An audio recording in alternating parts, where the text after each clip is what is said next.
नमस्कार मित्रांनो लाडकी बहीण योजनेबाबत आदित्य तटकरे यांची मोठी घोषणा। तर त्या लाडकी बहीण योजनेबाबत काय माहिती देतात ते आपण या व्हिडिओमध्ये बघणार आहोत।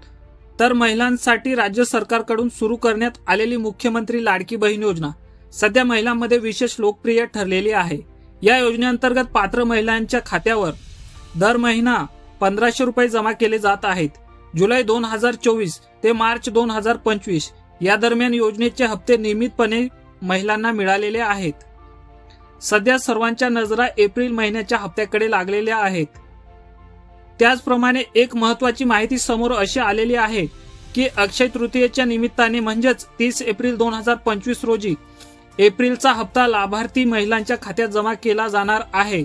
त्यामुळे लाडक्या बहिणींसाठी अक्षय तृतीयेचा सण अधिक गोड ठरणार आहे।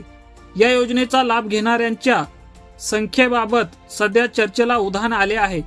काही जण पात्र ठरत असताना काही अपात्र ठरत आहेत।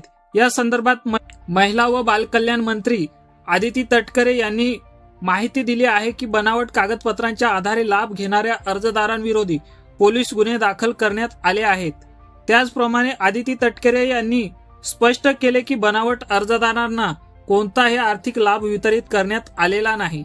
तसेच सखोल चौकशी करून त्यांच्यावर कठोर कारवाई सुरू आहे। योजनेसाठी एकूण सुमारे 11 लाख अर्ज अपात्र ठरण्यात आलेले आहेत।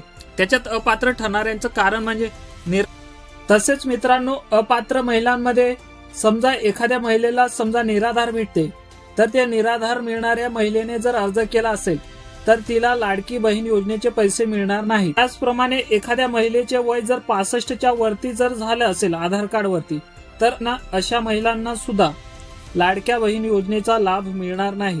तर मित्रांनो, ही होती लाडकी बहीण योजनेविषयी माहिती। मित्रांनो, व्हिडिओ जर आवडला असेल तर व्हिडिओला लाईक करा आणि चॅनेलवरती नवीन असाल तर चॅनेलला सबस्क्राईब करा। जय हिंद, जय महाराष्ट्र।